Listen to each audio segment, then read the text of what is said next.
Do you believe in the existence of extraterrestrials?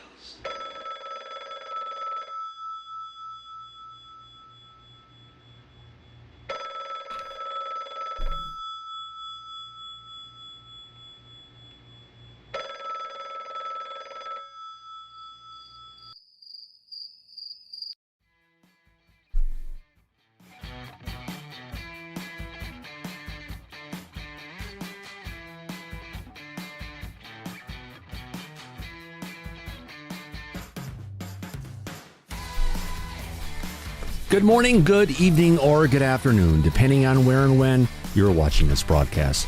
I'm Thomas Fessler, my friends, and this is Disclosure Tonight. Happy Friday, May 30th, 2025. My God, we're almost 6 months into the year, and where is that fabulous, fantabulous disclosure? Attention all associates, please bring all abandoned disclosure to the front desk. Yes, we've got a problem, my friends. Disclosure is stuck. It's not moving forward. AARO's a mess. There's no hearing scheduled yet. There's a lot of stuff for us to talk about. It's been one heck of a great week because there actually is something to talk about. We may get to one of those weeks soon where there isn't. So in the meantime, let's go ahead and enjoy this. Let's go ahead and welcome in. Let's see who the heck we have here in our audience today. Turn this music down a little bit as I welcome in our audience. Who the heck do we have out there? Let's take a look. We've got Amiga Rules, Anton Ghost, Azrael Aries is here along with Bada Bing. Bada boom.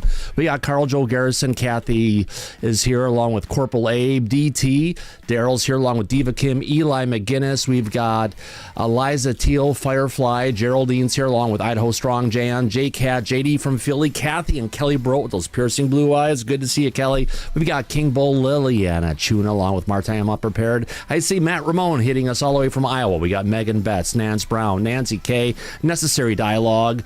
Niles guys here, our resident Pitbull, Paul DeMond, along with Peggy and her South Florida friends. Good to see you, Peggy. Long time no see. We also have Rodney Cox, Rusty Door Sam, Scooter Sanders is here along with the Pope.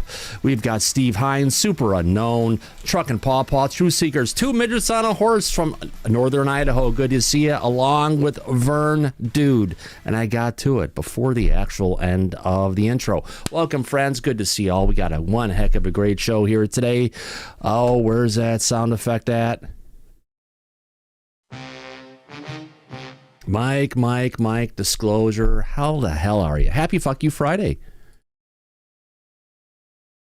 You're muted, my friend.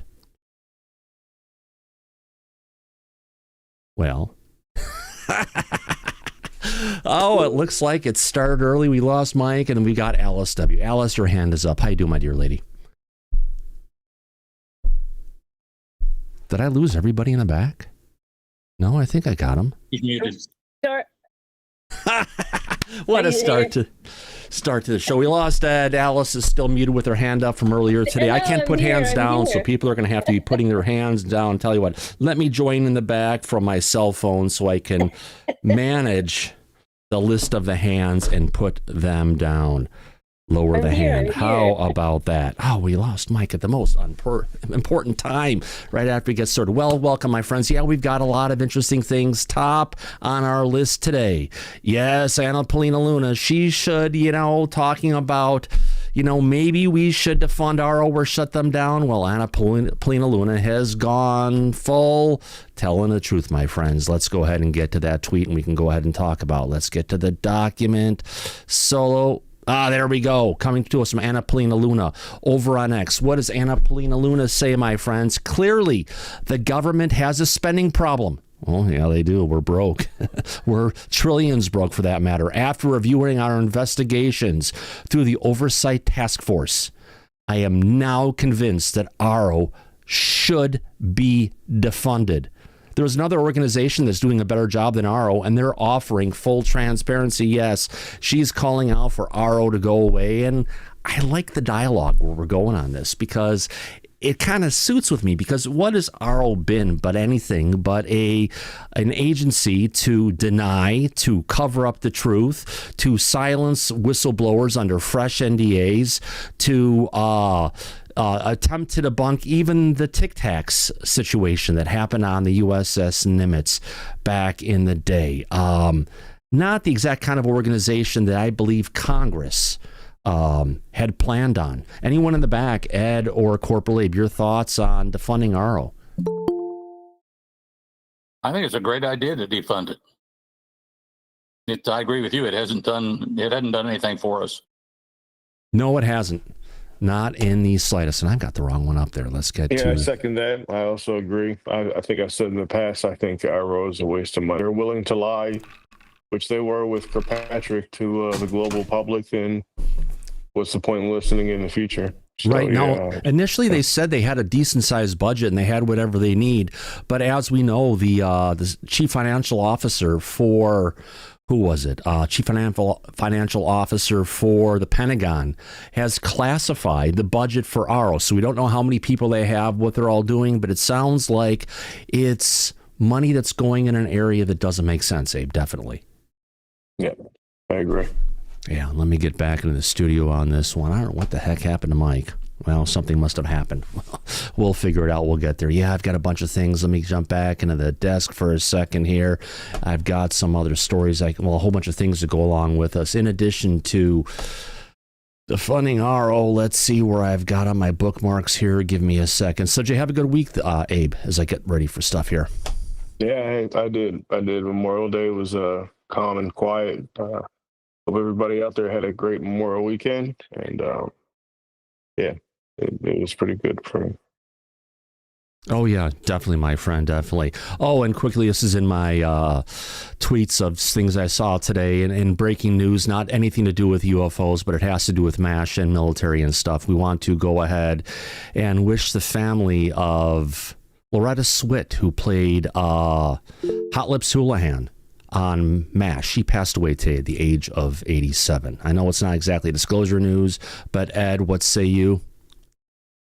Well, I had this idea. Maybe you'll think it's a crazy idea, but we waste a lot of government money, both paying these SAPs, doing research, and paying AARO or all those organizations that preceded it.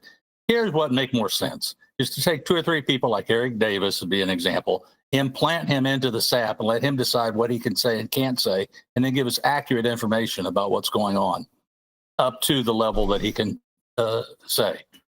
That makes sense to you? In other words, don't set up AARO to investigate sites that they can't get into. Let somebody inside that site decide what's... Well, you still have to put someone inside that site, and they also have to find out that that site actually exists. And if that site actually exists and it's not under the oversight of Congress in any kind of way, whether it's the Gang of 4 or the Gang of 8 for that matter, or going beyond that, it's like... We're beyond the point of saying, does it exist? You and I and everybody on this show tonight knows they exist. The question is, how do you get into them and penetrate them? Yeah. I agree. If there's a cover up like Ross Coulthart is saying, then they've had significant amount of time since the realization of it exists to today, and they could have moved it, so, all these efforts that AARO has claimed have been put forward, it could be all just be a part of the cover up, just to get us to look in one hand and not pay attention to the other. So I really do agree with Ed, what Ed's saying here. Yeah, absolutely. Alice, what are your thoughts? I'm thinking with this administration, they said that it was going to be available to us right away. I'm wondering if Trump had that in his mind, but then somebody got to him and said, no, we don't do this. You're not going to declassify anything in that area. So in other words, like what happened with a lot of other people who are running for office, potentially they say that, coming up to running into office, they're going to go ahead and bring out the truth. And this is actually something that RFK Jr. said. But if there's something that's really bad or whatever it is, then I won't be able to go ahead and bring it out. Hopefully that's not the situation with Trump. But I know that the Office of the Director of National Intelligence, Tulsi Gabbard, is someone who does want to take this up. But there's a lot of issues going on with leakers and people not quite doing their job in the intelligence community, and it needs to be cleaned up. If we can, we've got, who else has their hand up in the back? Let's go to Ashes and then Ed.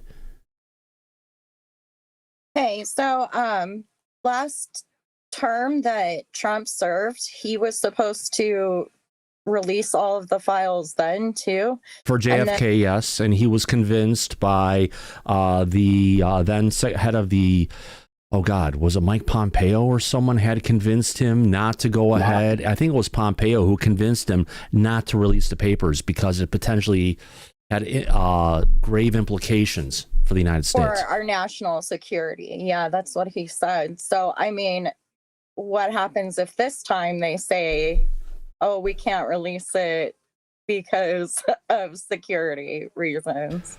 Well, you know, leveraging the whole national security issue that we've been dealing with. Come on, you know, the day after Roswell, Ashes, to remind the audience, I'll keep on saying this for the rest of my life. The day after Roswell, wasn't that we woke up and realized we had UFOs. The government went and actually passed the National Security Act.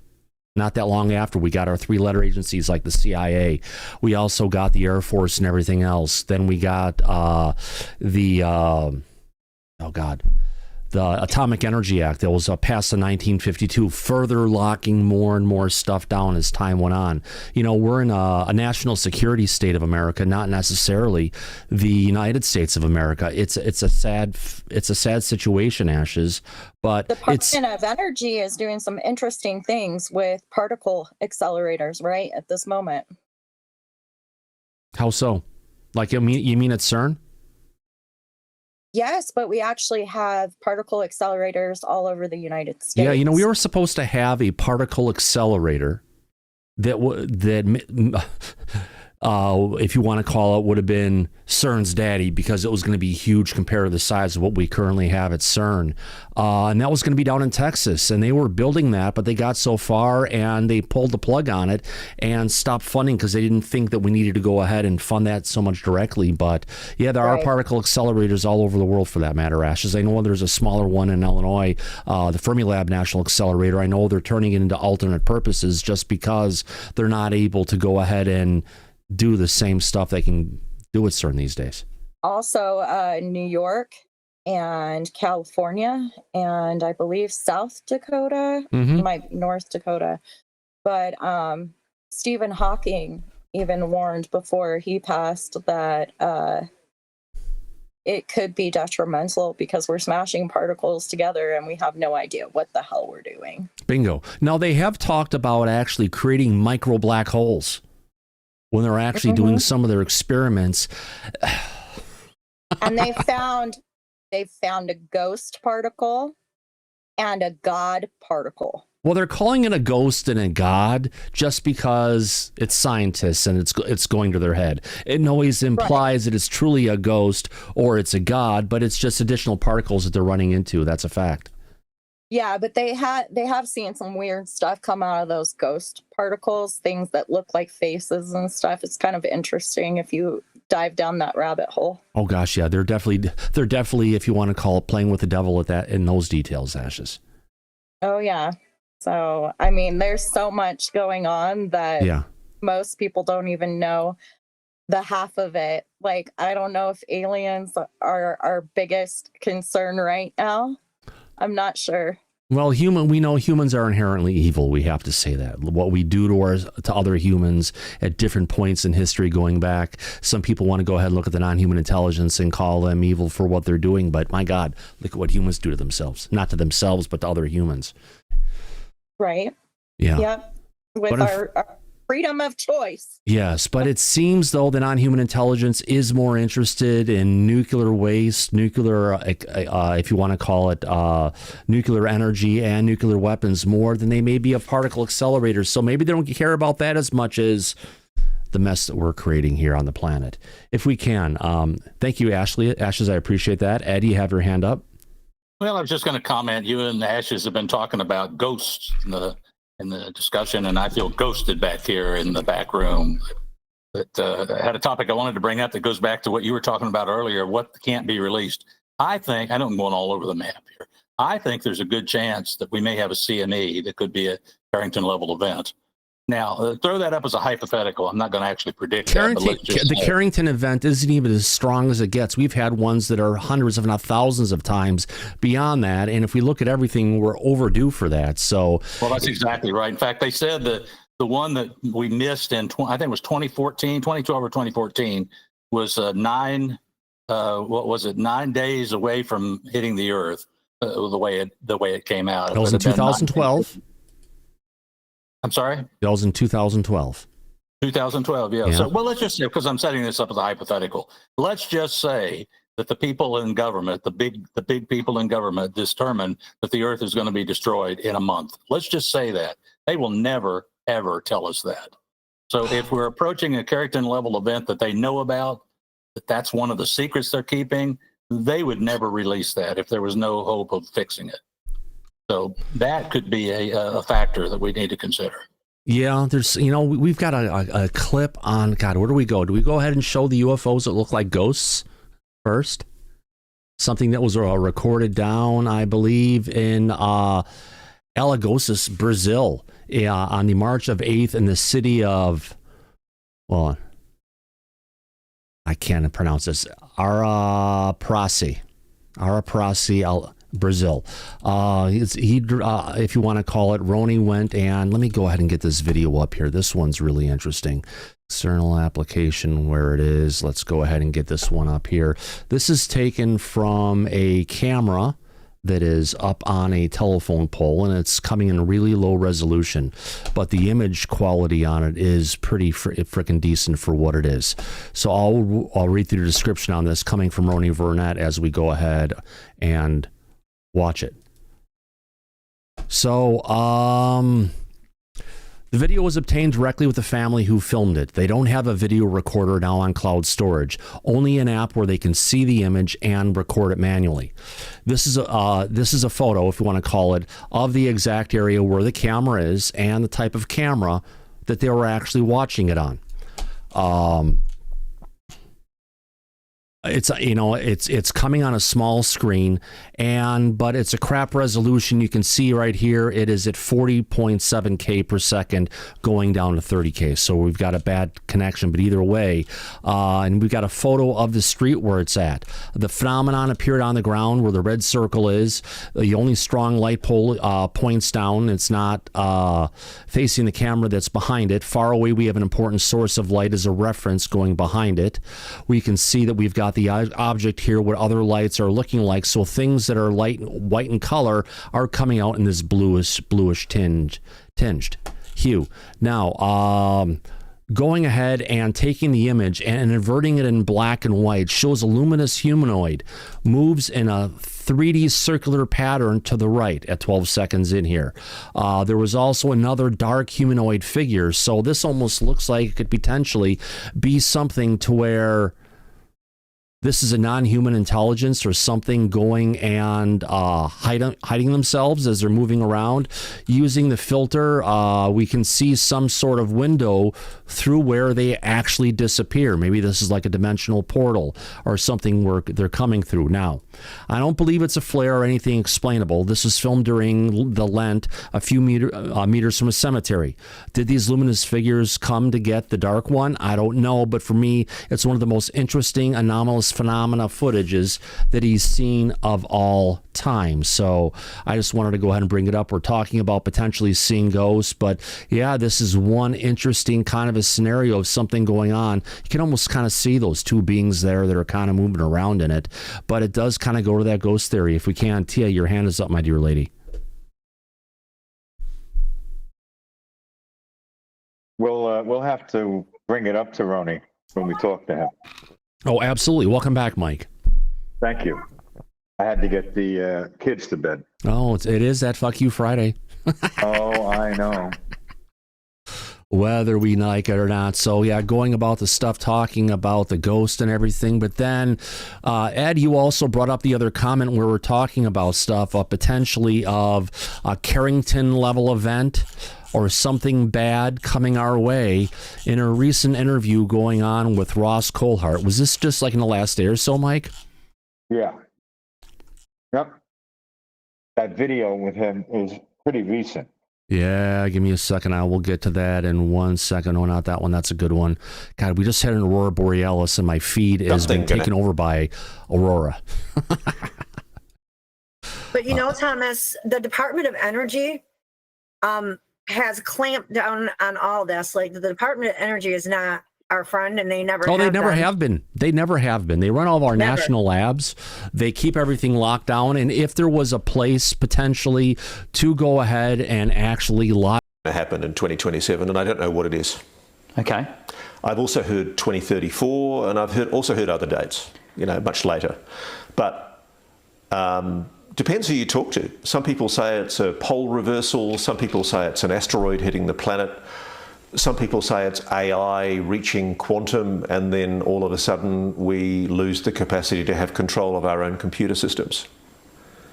I have no idea. What I am aware of is that everybody's telling me we're on borrowed time. And I cannot begin to emphasize how serious a look I get when I say to people who are confiding in me, what's the timescale on this? And they're urging me to be urgent. They're saying to me, people need the right to know this. They have a right to know this. And I'm going, well, what are we talking about? And I feel like shaking these people and saying, for God's sake, just bloody tell me.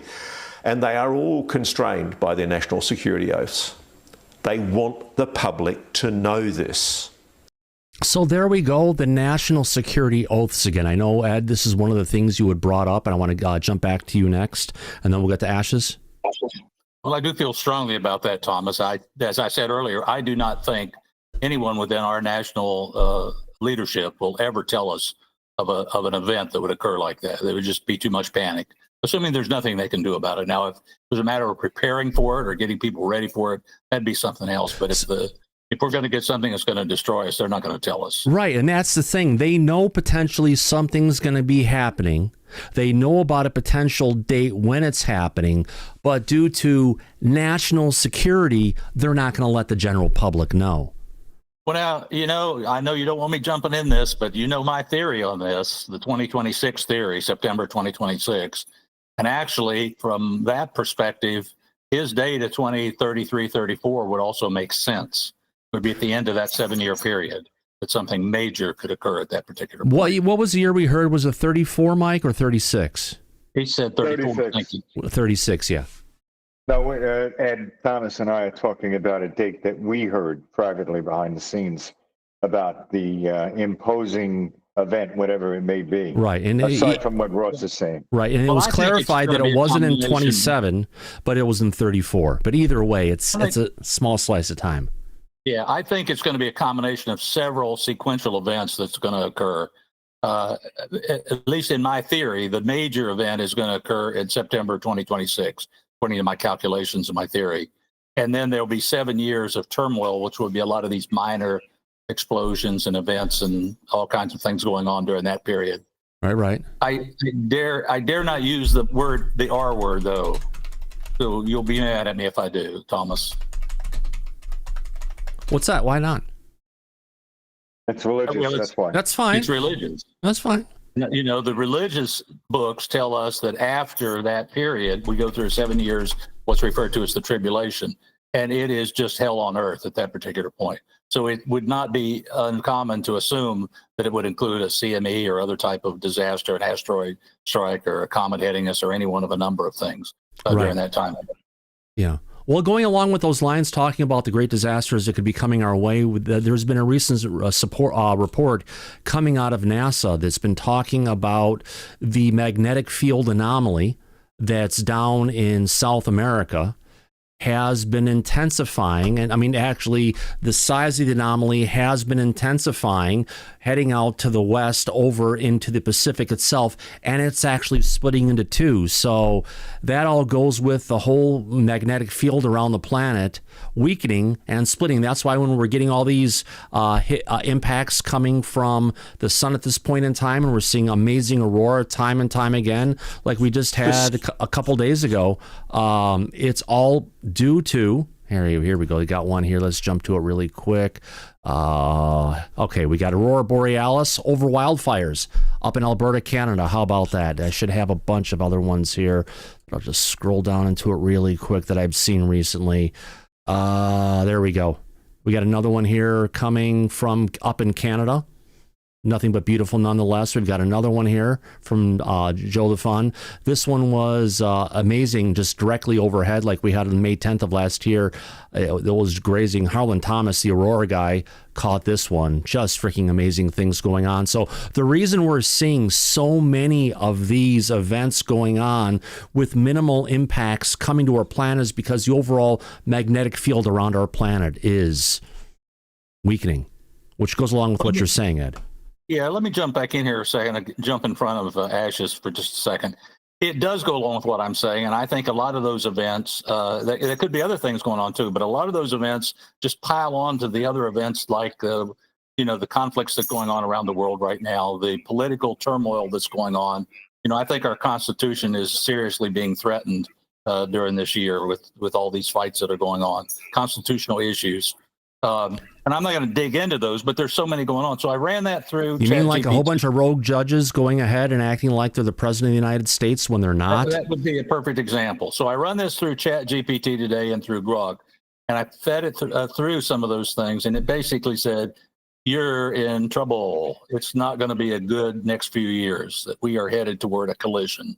And I think that's what everyone feels. No one can really put their finger on what it's going to be or exactly when it's going to occur. But it's not going to be Leave It to Beaver days for the next 10 years. Yeah, it almost comes back to when we had a space shuttle mission. I need to find out which one this is from. There was an amazing event that they had witnessed from the space shuttle at that time, India, where all of a sudden there were just countless amounts of all of these things coming up from the planet and exiting us in mass amounts. What the hell took place to make that happen is what I like to know. Or what do they know that we don't know?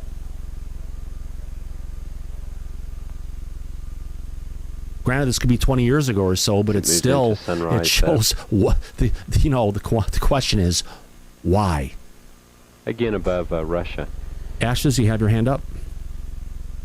Looks like Afghanistan and India right there. Oh yeah, definitely does. But anyways, tying all this stuff together that we've been discussing this evening, I was just thinking about what Matt Brown said at the end of his series of interviews, is that maybe God is real.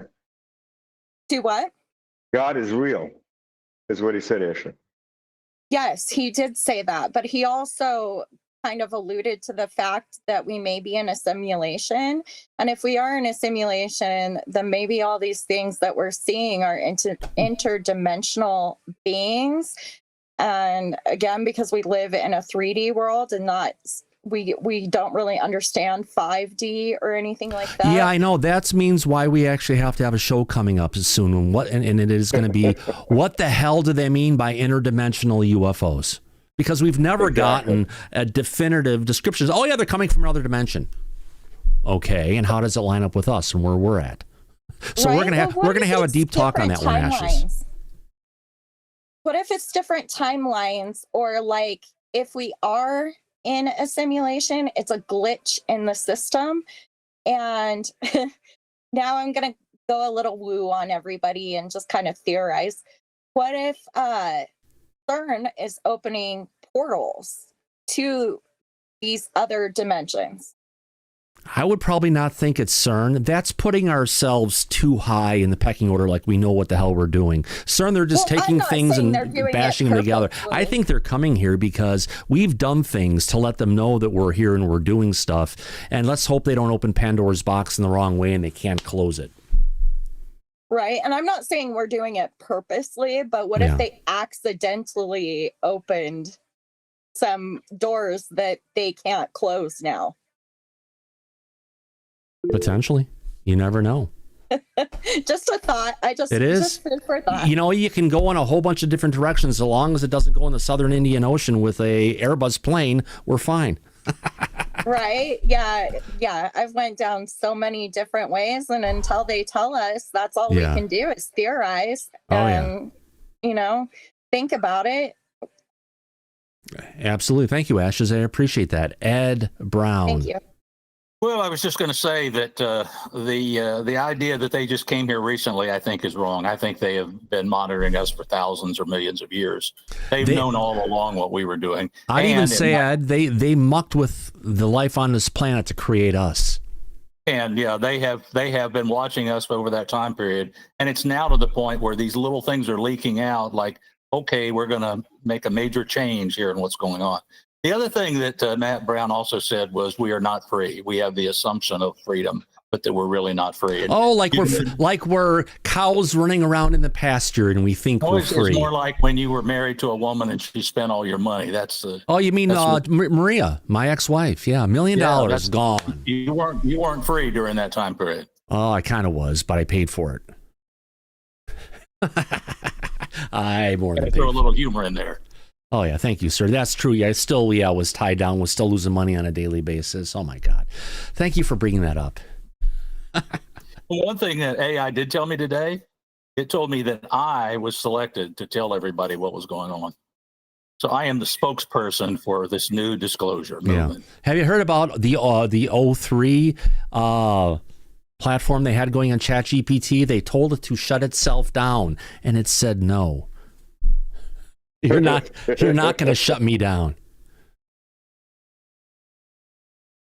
Yeah. Yeah.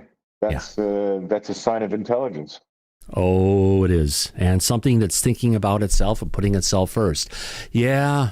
I hope that Terminator wasn't right. The Terminator movie wasn't right, because we're getting closer to it, I tell you. Oh my God. Yeah. With the robotics that they're wanting to sell to consumers. And if it's paired with AI, oh, that won't be good. Yeah. Now, Mike, getting on to, I forgot about Alice. Alice has her hands up. Then I got a clip that's really interesting. Some people talking about some stuff from Skywatcher that I scratched my head. It was like, you got to be fucking kidding me. It's one of those. Alice, what say you before we get to that one? Yeah. Were you guys talking about the AI robot that went crazy and started hitting people and everything? No, not that one. That's a pretty good one too. That was about 3 weeks ago, and it just went. There was one where there were like streamers who had a robot, and they kept on kicking it and knocking down, and finally got pissed off enough and started going after the idiots who were attacking it. Right? I don't remember that part. I just saw the hitting, and I was like, "Uh-oh." Oh yeah. You're probably right. Yeah. But hey, his reasoning, it says, okay, they keep on doing this to me, and I need to do my task. I got to stop these people from interrupting me. It's scary, I'll tell you. Oh, yeah, you're telling me. Trust me, I used to debug artificial AI in video games, and yeah, sometimes it does have a life of its own, especially when it's written in assembler. Ed Brown, your hand is up. Yeah, I think I've been drinking too much coffee during the show because I keep thinking of new things I want to throw in there. My level's going real high here.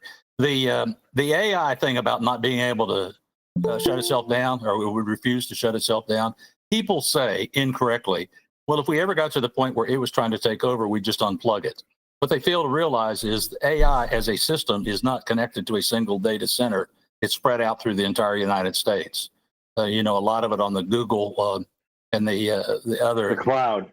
No, it's actually if it's accessing its data, the data is going to be local to the system while it's running. But what you're talking about is taking that application or the system and actually hosting the data that goes with it and the application in multiple sites around the world. It's something that it's common in internet technology. So a lot of the information that it's getting, it has to get from local RAM, it has to get from local memory, it has to deal with everything in that place. So if it were to go ahead and take its reasoning logic and other stuff and put it on the other side of the world, other side of the country, it would take any performance it would have and it would fall through the floor. Well, I still think it will get smart enough to be able to do that at some point. The thing that will end up shutting down AI would be what we were talking about earlier, is a CME or any type of electromagnetic disturbance that would knock out all the electronics. That would take it out. Plasma from the sun can do some amazing things. Well, absolutely. So, you've talked about this before, and I've mentioned every time you show one of those pretty pictures, of the northern lights, I say, don't be careful what you ask for. You might not want the sky all lit up like that. I know, but it is pretty. Yeah, it'll take us down. You know what? If it kills all the power and kills everything, at least we'll be able to look up and see the stars. Your last dying breath as you look up at the sky, it is pretty. Last words. Well, if there's going to be a mile high wave coming towards me from the Pacific, right? I'm about 15-minute drive from the Puget Sound, and it's going to be heading our way. I'm not going to be hiding in the basement where I'm going to get killed by it. I'll be up on the roof charging it in, saying, all right, here we go. If you can't get away from it, enjoy it as long as you can. Daryl Zernick, your hand is up. That's weird how it just went to my video. Anyway, the thing you're talking about, though, was a spoof on Boston Dynamics robots fighting back. That wasn't real. I just wanted to point that out. It's a funny video, too, because like they take the guns and they're like pushing around and But not really. But those robots were designed for war. They weren't designed to help people around the houses. Let's just be honest, because where does industry make all of their money? They make it off of the military. Yeah. Yeah. Talking about that, this is a great segue. Thank you, sir. Let me go ahead and get to this next clip here. In this next clip from Skywatcher Signal, new people I'm watching on X, I love what they're saying because they are right on they're right on the money for this one. Okay, tell me you're grifting without your grifting. So we've got this guy here from Skywatcher. Is that what they're called again, Mike? I think so. Skywatcher. Birdwatcher is what I heard. Not Birdwatcher. Skywatcher. But listen to what they're doing here. We're going to play this once, and then we'll play it again. Just taking the words. So Skywatcher technology is actually a technology inspired by UAPs that we wouldn't have even thought of or thought to build without UAP observations. And we've taken those lessons learned and distilled them down to a new product and new capability that will revolutionize air defense and air intelligence systems. So Skywatcher technology is actually a technology inspired by UAPs that we wouldn't have even thought of or thought to build without UAP observations. And we've taken those lessons learned and distilled them down to a new product and new capability that will revolutionize air defense and air intelligence systems. All right. So they've taken the things that they've learned, inspired by the non-human intelligence craft, and distilled it down to a platform or a technology that will revolutionize, what is it again? A new product and new capability that will revolutionize air defense and air intelligence systems. Air defense and air intelligence systems. Oh, you mean the military? Yeah. So that's who Skywatcher's been putting this together for. Potentially. Now, the words, I guess he's kind of talking. This could be potentially AI generated, just saying. But this is UAPs for profit equals technology inspired by UAP. Yeah, that's an interesting one, Mike. It is. And it's a very good point. Yeah. If they're working for the government, and if they're being paid by the government, then that means that there's also going to be disinformation that I would think that they would be playing a role in at that point, if they were, in fact, employed by the Pentagon. So the information coming from them, it's not reliable or credible. Now, wasn't there also a video clip that came out that you and I were talking about before the show with them? Oh, yeah. There is a Tetra class UFO video that's been shared by Skywatcher. Of course. And this class, okay, they're saying Skywatcher. Let's bring this up. Let's get to it. There we go. Presenting UAP Class 1, the Tetra, coming from Skywatcher HQ just 2 days ago, May 28th. This class is characterized by a tumbling or rotation-like motion observed midair without any visible means of propulsion. Coordinated formations are also common, appearing consistently across both, both electro-optical and infrared sensors. It's one of the most readily observed classes to date, often where the most pressing questions start. Now, here's the thing that's interesting, Mike.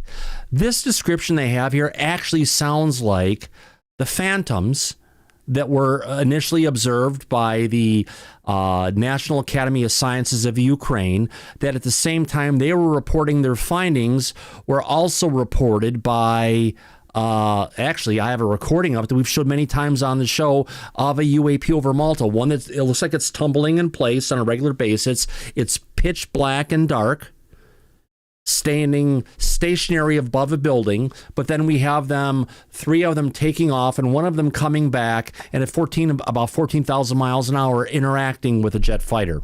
So with that note, and knowing that these things can move really fast, let's watch Skywatcher's video of seemingly what appears to be a flock of birds. One often spins, tumbles through the sky. In EO or visual imagery, it appears to flash, pulse multiple times per second.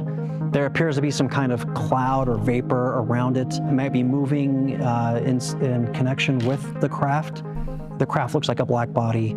We've seen class 1s in formations up to 22, 23. So here you have what we believe are class 1 UAPs flying in a large flock or formation. They do some things here that are very interesting. One of the indications is they move like birds that are turning and dealing with stuff. Flying in a large flock or formation. They do some things here that are very interesting. One of the indications is the strobing light. So the tops. Now this one doesn't necessarily look like an insect, but it's got some light and dark things going on and interesting. So the top still kind of shows this formation. And what you're going to see is this flies through our area, and it breaks up about every 2 minutes, and then it reassembles back into formation. And so what you'll see is like the UAPs on the end of the wing, if you will kind of fall out, and then you'll see everything fall apart, and then you'll see it reassemble. Now, we've seen a lot of flocks of birds that don't look too dissimilar from the top video. What we haven't seen is a flock fall apart nearly instantaneously, starting with the ends falling off and then reassembling. I'd have to ask, what were the weather conditions and what was going on at that particular point in time? Looking at something more natural, we think it's UAPs right now. We think they're class 1s. So the system operator thought this was perhaps a stealth bomber at distance when he first saw it. And you can see birds and bugs flying by that aren't part of this. And you'll see it go for maybe 30 seconds or a minute. And then you're going to see it kind of stretch, and you see the bottom 2 UAPs or craft kind of fall out of place, and then the flock, if you will, the formation falls apart in a way that I've not seen birds do. I don't. So there you see it falling apart. They separate. So, yep, and then they kind of... And they reform. What we haven't seen in nature is the ends be part of the wing falling apart, or the formation. There appears to be a lead object, bird, craft. Something is taking lead. Yeah. It goes for another maybe minute, and then it's going to fall apart again. We'll stick around for that one and watch it fall apart again. I think the system operator goes all over the place as they try and keep it in frame. And there they disperse again. Yeah. Here is a class 1 UAP. When we shine our laser on it, it jinks and jives so hard that we lose it out of frame. Our servos can't keep up with it on the gimbal. Just for the benefit of folks watching, when you say laser, what does that imply? What is that the role of the laser in your system? We have a laser rangefinder. So in this instance, we had it on and we were trying to provoke. That's one of our methods to provoke, is to laze them and see what they do. Here's a group of class 1s. You'll see them fly kind of like a roller coaster formation, if you will, where you'll see the lead kind of go up and down and around, and the others follow it. The bottom line from my perspective is this is high quality data. We have radar, infrared, electro-optical. We haven't seen this caliber of data for years, since those Navy, those military videos have come out and been in the public domain. So this is extraordinary. It's great to see you, Skywatcher, and your team putting out this data, putting it out publicly, and opening up the data for analysis to learn more and to understand what we're seeing. Yeah, we're trying to do something different here, you know. Yeah, interesting. And this is the technology guy talking. Yeah. Barber.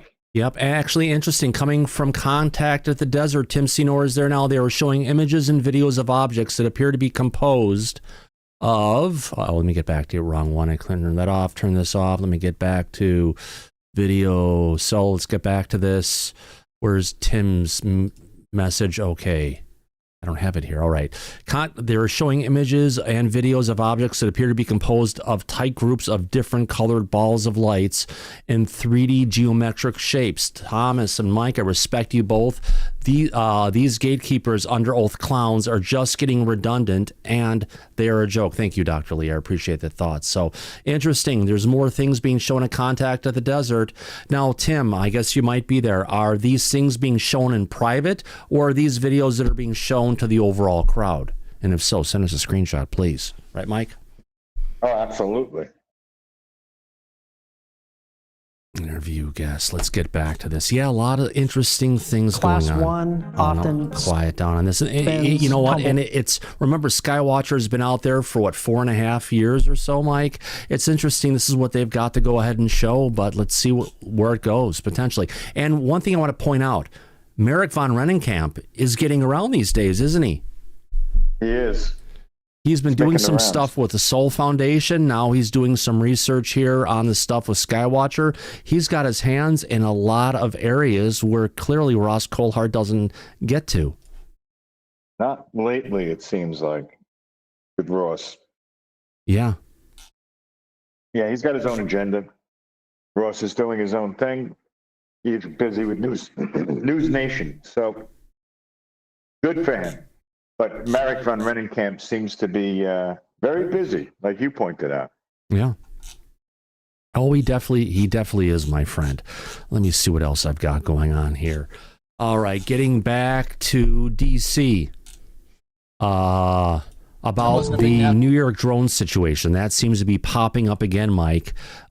People aren't going ahead and going along with the explanation that was put out in the first or second week of the Trump administration, that these are all, if you want to call it, they were approved by the FAA. So New York drones, they asked Transportation Secretary Duffy if foreign adversaries were behind the drone activity over New Jersey last October. Let's get to this News Nation unfiltered clip here, and let's go ahead and play it. Let's get to it. Here we go, everybody. Video full. All right, here we go.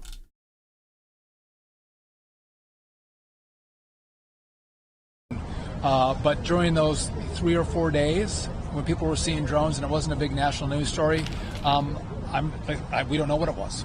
In all honesty, we don't. We have to refine our technology and our deployment of that technology to make sure we don't just see airplanes, but we see drones in the airspace as well. And if you look at the national security issue, what's happening between Russia and Ukraine, drones are a key part of weaponry. And I think that's what a lot of Americans were concerned, that it was a foreign adversary. So you're not necessarily ruling that out. You're saying we don't know at this point what it was. With complete clarity, I don't know. Wow. And is that something you're interested in investigating more? What does that investigation look like? So there's the investigation. There's nothing we can do because we didn't see what was there. Though I'll tell you, I saw it, and that was very real. The point is, though, this is a whole of government approach. This is the FAA, this is DOT, this is DOD, this is others looking at what kind of system do we want to deploy to make sure we cover our airspace. There we go, Mike. How about that? They don't know what it was. Go figure. Yeah, that's a shock and a surprise. Well, not really. Remember, we missed 2 super chats coming from Anonymous Rex. First one saying John Asteroid, calling it an intergalactic prophylactic. And here's some cash. Now grow it in the stash. Thank you very much. Appreciate your support, Tim Senor. Wow. Yeah, Mike, it's back to the whole drone thing. It's interesting. They still don't know potentially what it was. But remember, if there were activities going on, we don't know if they're human, if they're not human. AARO was supposed to have an investigation arm that when sightings are going on, they can actually deploy and figure out what's happening. But it doesn't sound like AARO's been doing its job, Mike. Or they've been doing their job, just not the one we expected them to do. Bingo. Which, yeah, that's the problem. And I think we have a member of Congress that feels the same way, don't they? Mm-hmm. So I think this would be a good segue. Yeah. You know, I've actually got an infographic here coming from Tim McMillan. He's one of the founders of the debrief. Tim McMillan, actually, we've got a couple people with their hands up. I know Syrup had his hand up. Before I bring this up, Syrup, you had your hand up before. I didn't call on you. I'll call on you first and then Ashes. Syrup, what say you? Oh, no, you know what? Just go ahead and call on Ashes. Yeah, go ahead. All right, Ashes, go ahead. Thank you. Okay, thank you. So I think AARO might be, AARO, ATIP, all of those things, I think they might be part of a disinformation campaign. And I think what we're seeing in the skies is a conglomeration of different things. Like, I can't remember what it's called when birds swerve and move like that. I know it's a flock, but there's a certain type of word for it. It has to do with their migratory pattern. Right. Sometimes they'll go ahead, the ones that'll be up front, they'll go ahead, fly to a geese, have a pattern sometimes, or they'll break apart and come back together. And I think the next group that we have like that for the government should probably either be called BH for black hole or BS for bullshit. Oh, I think we got a sound effect for that one. Oh, a bullshit artist. BSA. There you go. BSA, yeah, to go along with their Small Business Administration. Oh, it goes with the degrees. You have an associate's, which is the all shit degree. Then you have the bachelor's, which is the BS, which is the bullshit degree. You get the master's, which is the MS, which is the more shit degree. And then if you want to get piled high and deep, that's the PhD. Nice. I like it. Yeah. But I don't know why they're bullshitting us anyways, because there is already technology out there that's called brain machine interface. And one of the projects that I know about is N3. It's injectable nanoparticles. And what they do is they inject particles into the brain that are these nanoparticles, and they can actually use their brains to operate AI machinery, like drones and things like that. And they say that it's supposed to be like for medical purposes, which it could be. Yeah. But we all know what happens when these projects get finished. They go into the black hole of bullshit, which is I'm going to say allegedly, the Pentagon, aka the military industrial complex. And we never hear about them again, because guess what? Normal people like you and I can't afford it anyways, even if they did. Yeah. Oh, absolutely. I couldn't agree with you more. It's, lots of money is being poured into this. Definitely not our pockets for that matter. Now, just talking about the general, if you want to call it, drones and sightings that have gone on since end of last year and through these first 6 months of 2025, I've got an interesting infographic going here.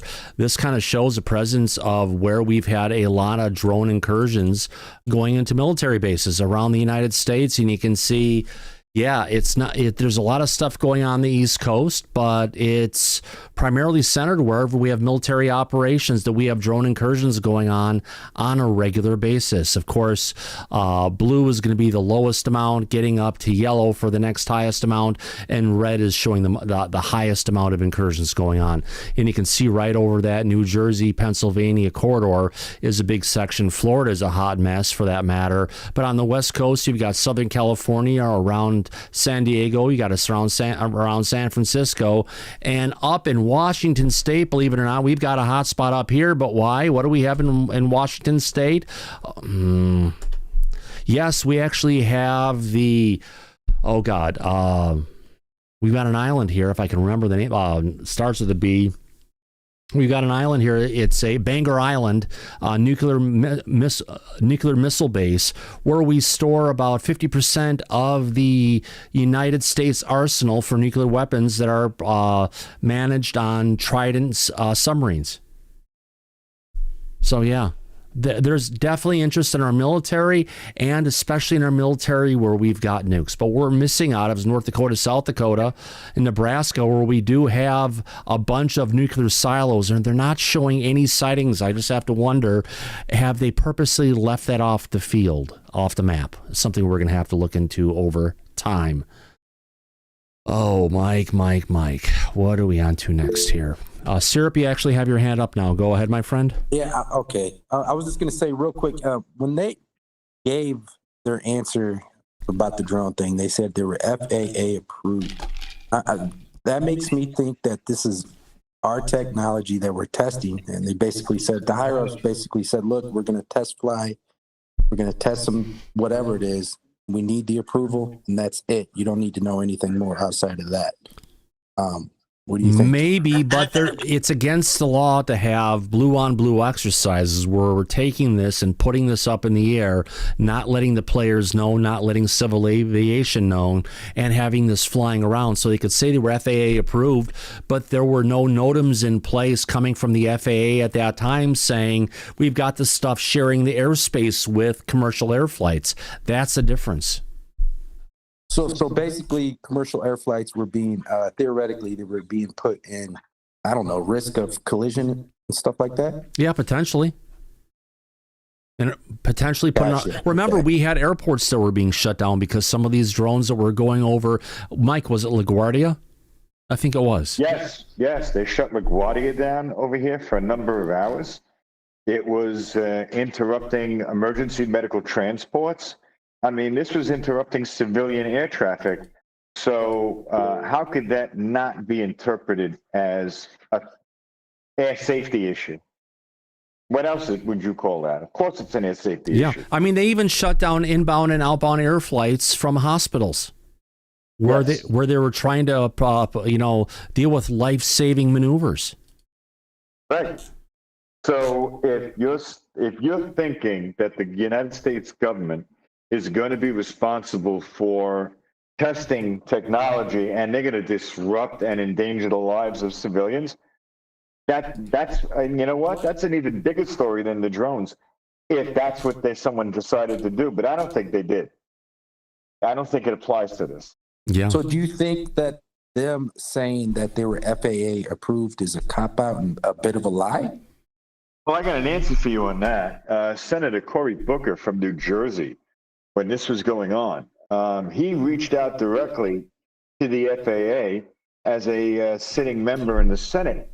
And their response to him was, we have no idea what these things are. Might take it for a second. I'll be right back. Go ahead. Go right ahead. So that's the answer that Senator Booker got officially from the FAA. So anybody else that would make a claim different than that is, let's say, to be diplomatic, the proper response would be, it's not accurate information, sir. Got you. Politics. Yeah, but look, during the campaign, the current administration had made promises to the American people on this subject regarding the drones, and the current president stated that the previous president, there's no reason why he doesn't disclose the truth about this publicly. And then this incoming president said that the day he takes office, it's going to be one of the first things he does by letting the public know what's really going on. And we never got that explanation. Instead, we were told, oh, the FAA knows about this. But we didn't get any details. We weren't given who's operating them, where are they operating, how long has this been going on? Nothing. And the reason we didn't get any of that information is because that story is a lie. We don't know what these objects are. The government doesn't currently know what these objects are. But do you really expect them under the situation like that, where they're going to have to admit to the public under scrutiny and questioning, we can't protect you, we can't identify any of these incursions, with the $1 billion of tax money that goes for the Department of Defense to protect United States citizens and our assets, especially here in this country. If they have to make a public statement saying we have no control over the situation and we don't know what's going on and there's not a damn thing we could do about it, I don't think they would publicly admit that. Do you? I don't think so, Mike. Yeah, that's a fair point. No, fair point. I didn't have much of a choice. It was either that or lie your way out of it. Obviously, they chose the latter to deal with this. But it's not going to stay a secret forever. It never does. People are pushing back against this right now. People still want to know the answers. And that map that Thomas just put up on the screen, that shows drone activity that continued after what we were dealing with in November of 2024 with the drones in New Jersey on the East Coast. So it's still ongoing. But mainstream media is not covering that anymore because they don't have any answers from the government. They're not going to discuss with the public something that they can't explain. So we don't hear about it. That's why independent journalism gets to bring the truth out to the public. Well, talking it's about not corporate media. Yeah. Ed Brown, before we move on to the next topic here, let's get to Ed. Ed, what say you? Well, I throw a little credibility into the argument that it were not anything that we know about. This kind of goes back to Sirup's original question.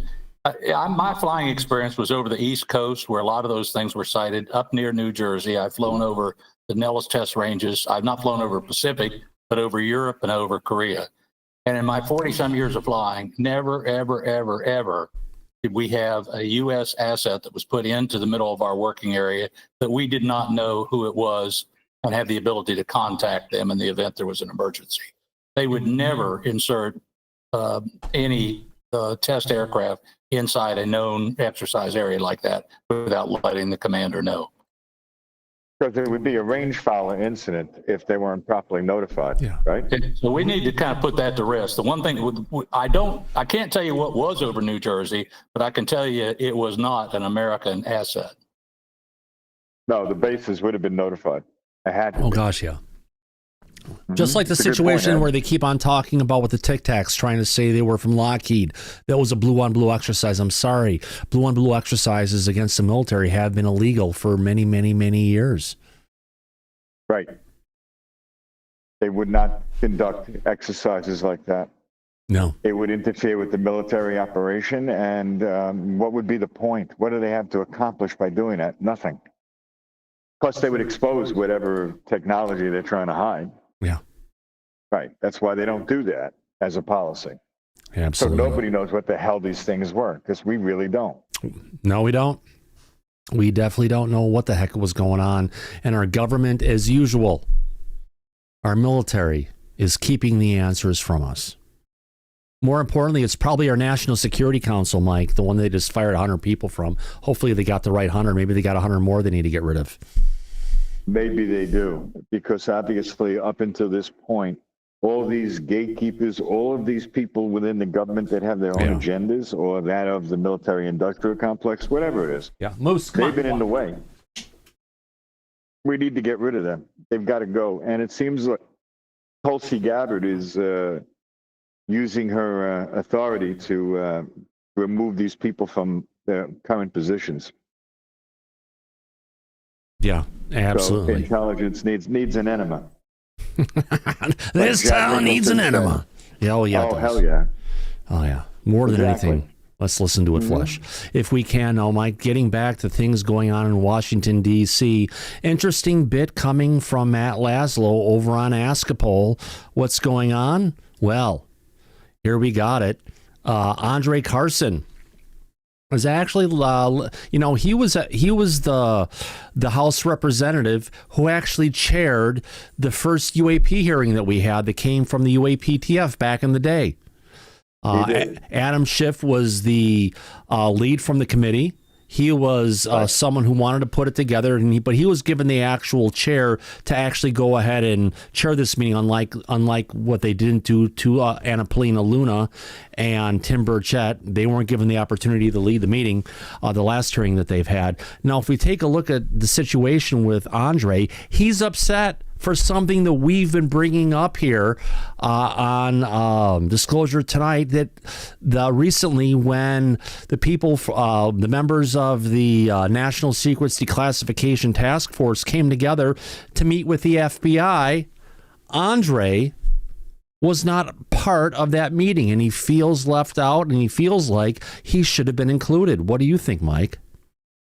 Oh, I think he's absolutely right, because you and I have said over and over again that this needs to be a bipartisan effort within the government. And by playing partisan politics, that's not going to make things easier, and it's not going to get us closer to the truth. Yeah. So he's right. And this partisanship, it has to stop. It just does. You know, the Republicans need to stop snuggling up to the Trump Brown Eye Express and literally embrace both parties, because the only way we're going to get disclosure is if you have the Republicans and the Democrats coming together, right? Yes, it has to be a united effort from all fronts to be able to bring a truth like this out to the public. And I think Lou has been describing this as it has to be bipartisan. There's nothing, disclosure is a bipartisan effort, but clearly from the Republicans who have been in control of the House for a period of time, that cooperation, the bringing together of the sides, the reaching the hand across the aisle hasn't been happening, and we need to get there. Right, and the point that Andre Carson brings up is that this wasn't an issue about UAP or the truth. This was simply partisan politics. That's what got in the way. Right. And he's right to call it out. Andre has said in the past, with regards to information he has learned about the non-human intelligence, also known as UFOs, etc., that it's a matter of national security and needs to remain classified. Could that be the reason they maybe didn't want him to be a part of this? Maybe he has a strong stance on national security over transparency. But you know what? He's still a sitting member in Congress. Yeah. And he had a right to be there regardless of his beliefs. Yeah. He is a Hoosier, and we do have a fellow Hoosier, Daryl Zernick. What are your thoughts? You're from Indiana. Did we lose Daryl? He's still Maybe here. He's in the can. Yeah. Oh. He's in the library. Could be. Or he's dropping off the kids at the pool. Okay. I'm not doing any of those things. Oh my God. Good for you, Daryl. No, I was just making myself something to eat. Andre Carson's a good guy. I don't know. I like him a lot. What can I say? Yeah. Well, Hey, we know a few people. he got us our first UFO hearing. How about that? He does have some credibility out there a little bit, although he's been quiet for a while. Yeah, he has. But listen, there are members of the UAP community that are advocates for UAP disclosure, but at the same time, you and I are well aware that they will put national security above it and that at any chance they can. So, I mean, really, who's to say? I don't think enough of a reason to keep him out of that meeting. Now, we do have a soundbite, Mike. Yeah. Should we play it? It's going to be. Sir, we should. All right, we'll play it. We've got a soundbite coming from our subscription. We're an avid supporter of Askapol. Matt Laszlo. He does a great job. Let me jump in at least to 30 seconds in, because usually we have a 30-second intro, 30-second outro, which means we got a minute of an interview. I am not going to take responsibility if you can or cannot hear this. I've got the audio cranked all the way up, and I've offered for help for Matt to help him figure his audio pipeline out so we can hear something. Let's hear what we can hear. And by the way, Matt, we wish you better. You've been feeling under the weather. You've been sick. Thank you for doing everything you can do. We love you. Is it still bites? How Do you know Secret Task Force UAP caucus was at the FBI 2 o'clock today for UAP briefing? No. Were any Dems there? I just talked to Garcia. He wasn't. Oh my God, he's asking him the day of, hey, are you going to be part of this today? And he's like, what? Oh, so I don't know, but I think it was bipartisan. He said they alerted him. How do you not have the godfather of UAP hearings on it? You wanted to be there? I didn't know about it. So Yeah. It's the UAP task force. Well, no, so it's the Secret Task Force. But that's kind of... Who's task force? It's the Secret Task Force. They're looking into JFK, MLK, Epstein, but they're also looking into UAP. Oh, those schmucks. Oh, I see. So it's kind of the UAP caucus from last time. But they say they're talking a lot with DNI, your girl, Miss Gabbard. Yeah, my bestie, yeah. Her, and then now getting invite to the FBI. What do you think the FBI's got to show them? I don't know, man, but I mean, how do you... I feel like Trump. They're calling me the godfather of UAPs. I mean, how do you miss... How do you not have me there, bro? You're hurting. Next time, my man. Have a good one. Sounds like Matt should have talked to him days ahead of time to give him a heads up. What the fuck's going on? Oh my! But Mike, we're talking about Annapolena Luna. Yes, sir. And the master of disorganization, it seems. Apparently. Yeah. Not reaching across the aisle. No. That is not surprising to me. No, because again, this is the root cause of what seems to be currently going on within Congress. It's partisanship. And on a topic like this, it shouldn't be. And other topics as well. There's no room for partisanship. Partisan politics gets in the way of everything from moving forward. We ain't found shit. There you go. Perfect. No reason to bring here, Andre. There's nothing to talk about, but then they're coming out and saying AARO sucks. You know, God, it's almost like they should have brought along Kirsten Gillibrand to that as well, so she could realize how fucked up her little pet is known as AARO. Yeah, that's her Frankenstein baby, AARO. She funded it. She got the bill out. She included it in the legislation, and she was a proponent of her buddy over there, Dr. Sean Kirkpatrick. So, yep, she's a supporter of AARO through and through. And we've covered that every step of the way here on the show. Oh, yeah. And we will continue to cover it, Mike. That's what we're here for, to cover disclosure and what's going on. And my God, let's be honest, the drought it's only the end of May, not even in June, and the summer drought of disclosure is already here. Oh, it is. What happened to buckle up? What happened to strap in? Strap in. Mm-hmm. No, we're getting the strap on. I'll keep on saying that, but it's a graphic thing. But hey, we've got plenty of Avi Lube here. There we go. Yeah, that would work well with the strap on. With the disclosure we're getting, I know. Daryl Zernick, your hand is up, my friend. Go ahead. I just wanted to point out that King Bull said that should be Sean Kirkpatrick's ringtone. We ain't found shit. I love it. Oh, I know. It's perfect. It applies. Yeah. But I do have Susan Goff's theme song. Oh, yes.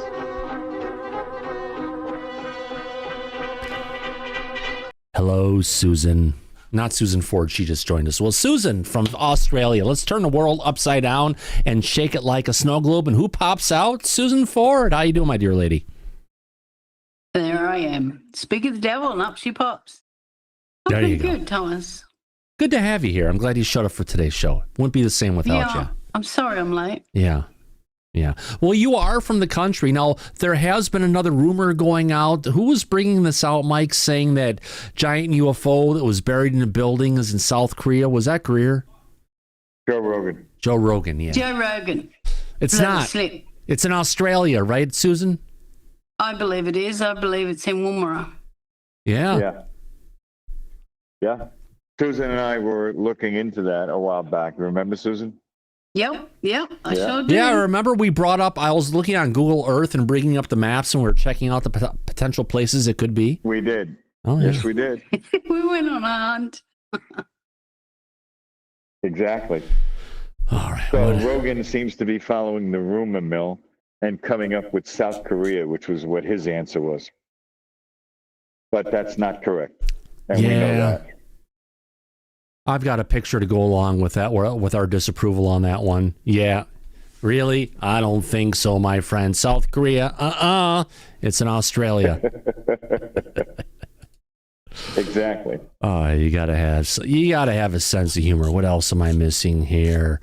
All right, we got that one. All right. So Eric Burleson discusses being briefed by Eric Davis on UFOs and 4 different alien species, which is 2 less than Rick used to talk about. I wonder who we lose on these. I don't know. I guess we'll find out by this long time information. Oh, this is a 3-minute clip. Oh, we'll play part of it, and let me throw up the nanny bars on this one. Let's get to. We haven't played this one in a while. Here we go. Let's get that there. All right. Wait. I think this kind of puts it off, right? Here we go. 4 different alien species that he knows of? Yeah, that was not what I expected him to say.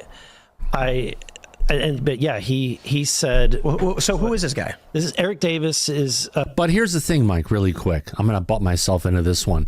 4 non-human species potentially there, right? Allegedly. But if there's one, that means there has to be more than one. I could deal with 4. Necessarily. But, does he have any evidence to back this up? Trust me, bro. Claims? Oh, great. Yeah. But don't forget, we've got Uri Geller going and saying he was taken by Werner Van Braun to a NASA site, taken underground, and put on a big NASA parka to go into a room where they had all these different aliens laid out, really small, thin things.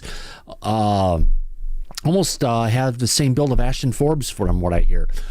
All arranged in glass-covered cases that he went down and saw. So let's continue. Let's listen to more what he has to say. Okay.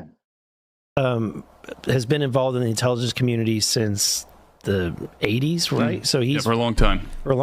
And he first worked for Bigelow Aerospace, and then he went on to get work for the Pentagon and then CIA, and basically researching what they describe as crashed material, retrieved crashed material. And he was saying definitively they know of 4 alien species. Like, he's saying they're real.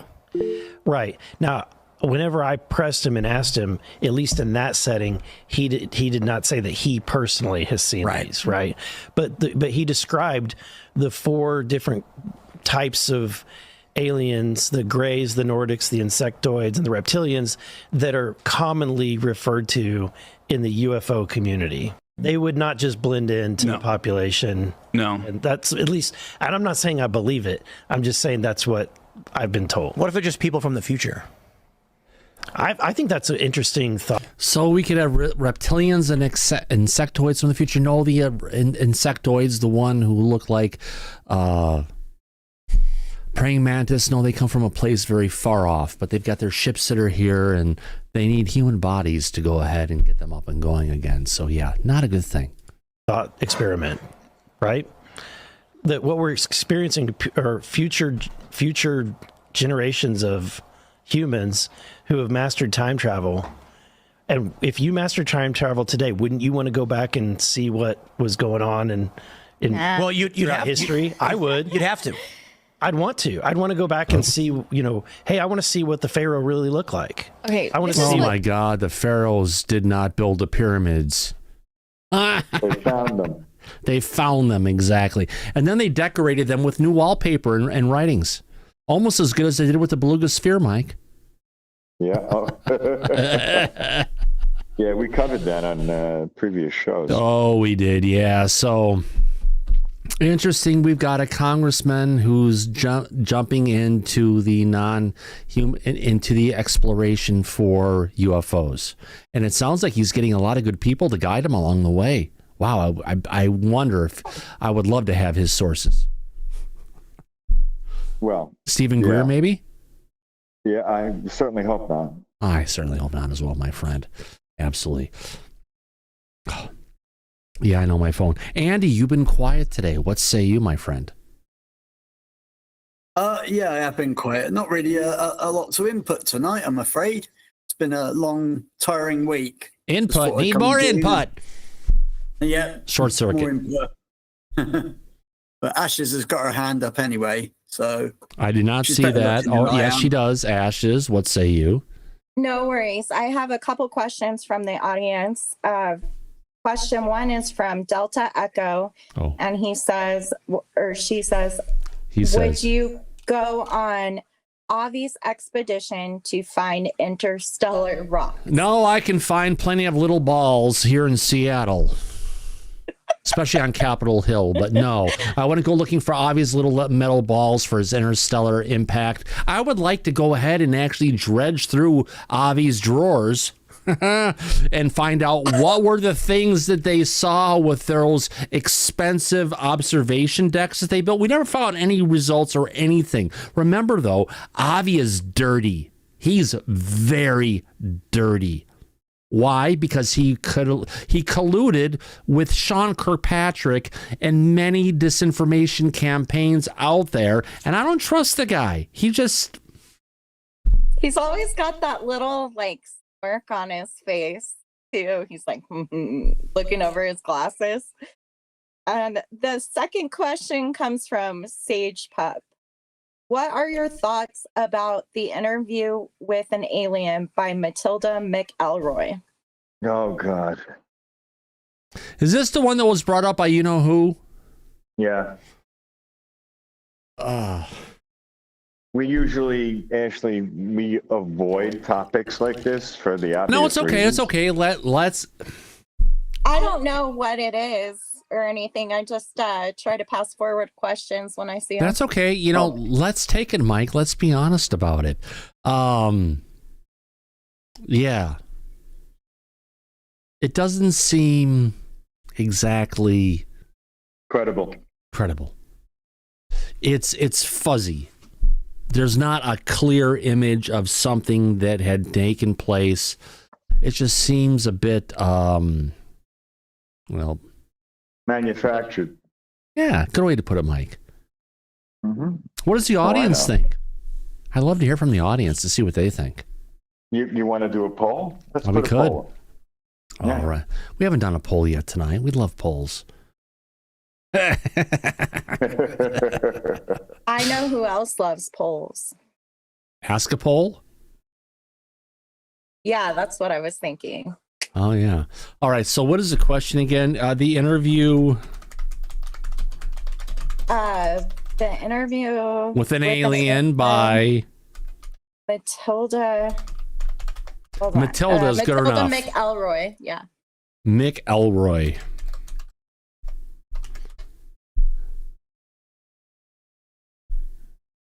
All right.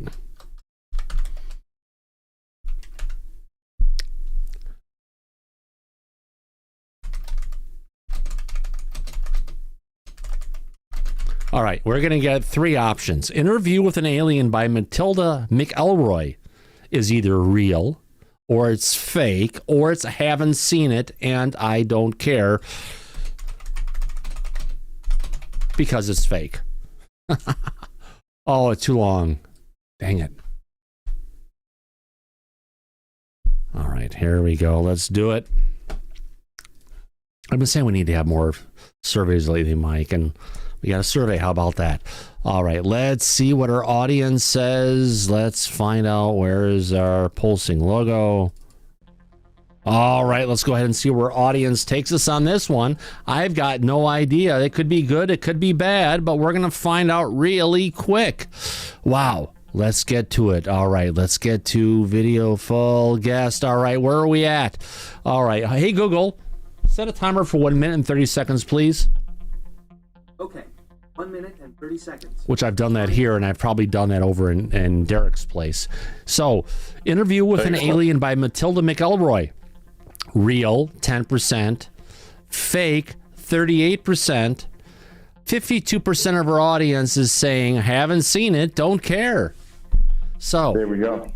You have to give that extra piece getting in here in the mic. So coming out of this, it's not bad. Our audience is saying only 10% is saying real. About 4 times over is saying it's fake. This is the one that's kind of going back and forth, and you see the people in medical gear, but they have short sleeves going and actually dealing with an alien, which means if they were actually dealing with an alien, Mike, you think they'd be in hazmat suits? They'd have to be in hazmat suits to avoid biological contamination. So. Yeah. They're not suicidal. They'd have no choice. So if you see something that is showing something that's not sterile or safe, it's fake. Yes. It's pretty common sense. Snarf McGrew thinks the name is fake. Goes back to Roswell, coming from Delta Echo. Firefly, Rough Ready, I've seen The Hustler. And as in Hustler magazine? Oh my God. I hope not. With just 10 seconds left to go, our audience, I think, has made the decision. What do you think, Delta Echo? Would love to hear what your thought is on that one. Uh-oh. Timer's up. Let me tag the timer. Go ahead and get a screenshot of this for posterity's sake, and we've got it. All right, Mike, our audience has spoken. Let me stop the sound effects and end the poll. Let's get to it. We've asked our poll. We found out where it is. All right, here we go. Our audience believes, 9% of our audience out there believes, yes, it's real. 38% believes it's fake. More so, 53% of the audience, Mike, has not seen it or think they don't care. Interesting. I'm with the majority of the audience. I don't care either. They're right. I've seen it. It looks like a puppet. But then again, people have paid... I've seen it too. Yeah. Is this the video people have paid thousands of dollars to see? Yes. Yes, it is. And you're right. When I first saw it, I thought the same thing. It looked like a children's puppet program. Yeah. And it just didn't make sense from the actual standpoint of the people who were actually dealing with that poor little alien as things were going on. But I would still say that the video that we've seen of, what is his name? Not Tiny Bob. Hey, maybe USA. Skinny Bob. Skinny Bob. He looks real. And that looks real. You can see the muscles moving on the neck and everything else. And that just comes across as something that's real, not as much ashes. What were you saying? I said it sounds like a USAID project, like their what was it, Sesame Street project? The Muppets. Yeah, but it was like a B-rated version of the Muppets that they were spending like millions of dollars on or something. Yeah. Mm-hmm. Yeah. No, Mike, there was an interesting bit that we have. Laura Campbell, before we get to this next piece, what say you? Okay. If we're talking about the nurse and the book that was written, I would say that that was pretty legit. However, if you're referring to a video clip, no. And sometimes there's like, this is weird what happens. There'll be a true story, but then they put things in to muddy it, to make people confused and do a definite fake to throw you off of the actual story that's real. That's what I had to say. Interesting. Yeah. I would believe that. Remember, you have information coming out, and then you'll have the disinformation sphere coming out to go ahead and take anything that's coming out and actually going ahead and trying to dissuade the public opinion. And I think they're still doing that. Yeah. Absolutely. Now, Mike. Yeah. There was a video that came out recently from Stephen Greenstreet. Yes, no, an article today you and I talked about. Yeah, and there's a video clip that's owned by the U.S. Post. So you got to be careful on this particular situation. What is Greenstreet diving into? He's diving into the story that I've told on this channel countless times, Mike, about standing about 20 feet from where I am right now, right in my garage.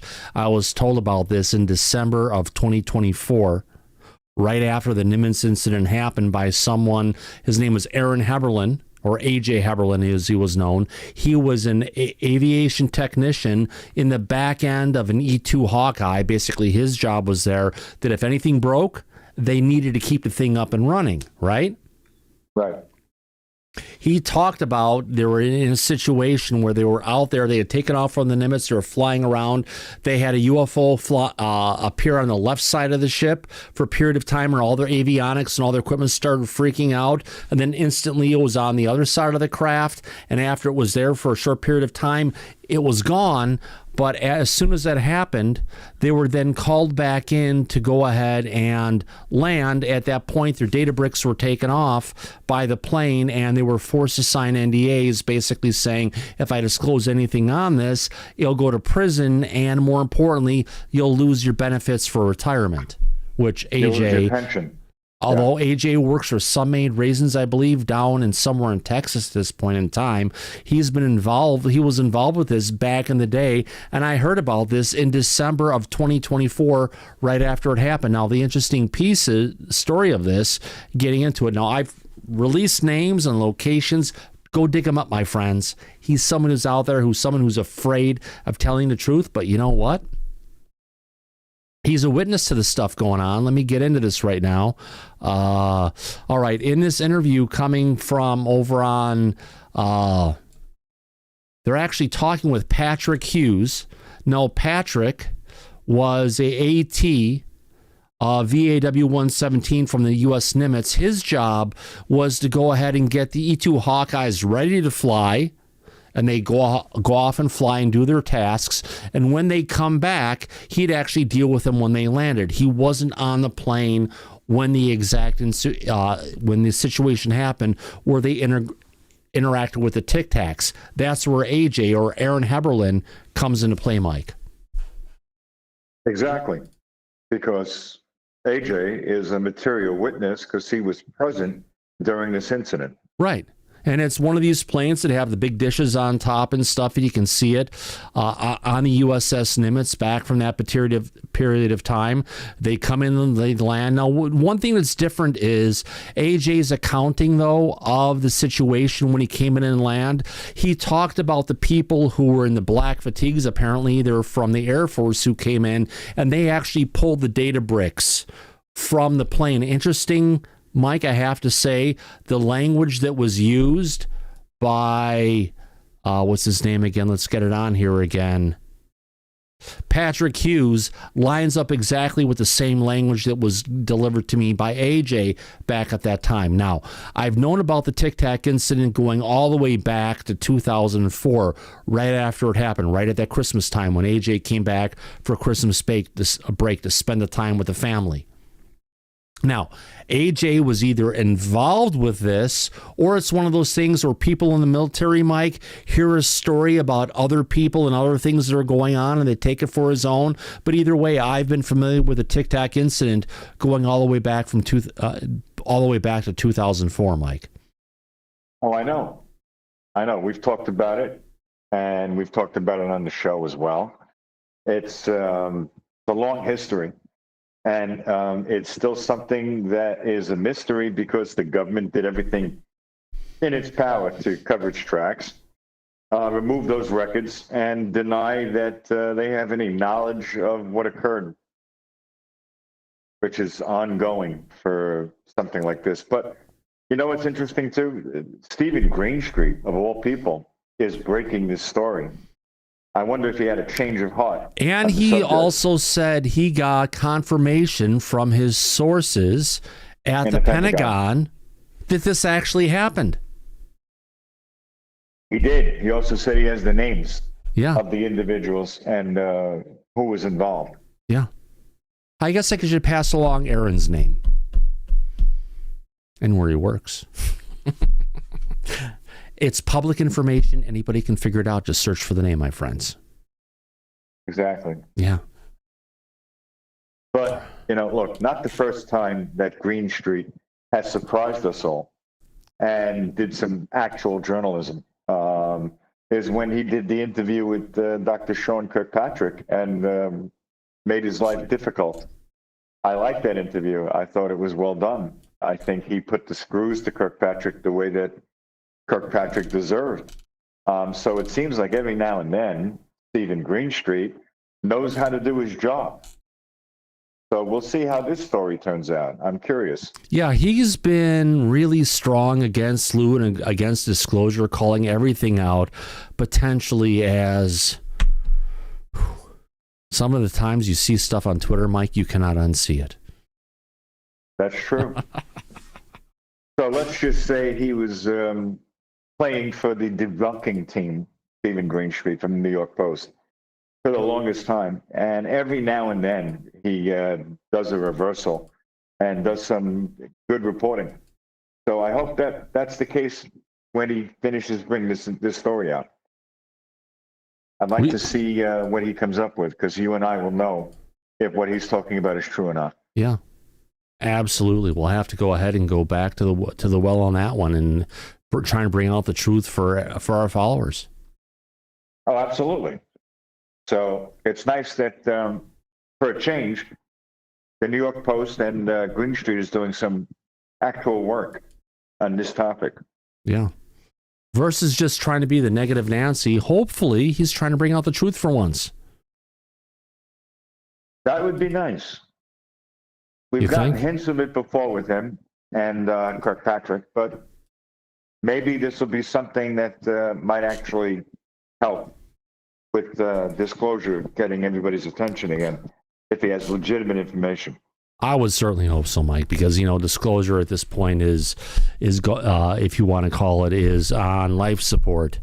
We like to see things move forward, to say the least. And that reminds me, if you've been watching the show, we've been on for an hour and 46 minutes, you're having a good time, you haven't subscribed yet, what the heck are you waiting for? We'd love to have you here as a regular Disclosure tonight. If you haven't given us a thumbs up, we'd love to have one. Go ahead and share your comments for the show. We try to do our best here, and the only way we're going to get anywhere, Mike, is with people to sign up. And what's our money-back guarantee? Oh, we'll double. We'll give you a double your money back guarantee if you're not happy with the putting the likes in and subscribing to the show. Yeah. You have nothing to lose, only to gain. Oh, absolutely, my friend. Absolutely. Looking to the back, looking to you, is there anything we haven't covered today? Oh, I think we covered a lot of things that have occurred over the past week for our weekly recap today. Yeah. Not bad. It's deader than a doornail, which means we're probably not going to have a show tomorrow unless something magically happens. We have the ability to talk about more stuff. Otherwise, we're just going to be talking about the same stuff we talked about today and on Monday for Saturday, and it just seems a bit of a repeat. A little redundant, and we don't want to do that to the audience. There are other platforms and shows that do that when we are caring about our audience and what we provide for them. So we're not going to just use the time. Yeah, it's an investment of everybody's time to be here. Absolutely. Vern Dude, you all rock. Thank you very much. We appreciate this, Vern Dude. Yeah, it's Thursday, Friday. You got to have a good one, my friend. All right, Mike, as we, wow, it's been a great show, hasn't it? It's been a good conversation. We had fun. Yeah. Mm-hmm. Covered a lot of different topics. Explained about what was going on all week. Really quickly, I want to thank another super chat. I got to thank everybody for your super chats today. Who am I talking about? Daryl Zernick just threw us $10. Had $10 from Ashes in the back as well. Vern Dude, $2. Anonymous Rex once, not twice, for $10 in total. Thank you very much, everybody, for your love and support of everything we do here at Disclosure tonight. We try to go ahead and bring you the latest news of what's going on. Would you look at that? Mr. Grimlock, Bigfoot is an NHI. We just need more proof of a Bigfoot that's actually definable, my friend, because otherwise it's just a bunch of sightings of something we don't know, and we're not for that, Mike, right? But we appreciate the super chat. Oh, always. Yeah. And on that note, Mike, as we usually say at the end of every episode of Disclosure tonight, eyes open, no fear, be safe, everybody, but go back to Party City where you belong. Absolutely. We'll catch you on the flip side. Good night, everybody. I'll come back now here. We'll see you soon. Take care. Bye-bye.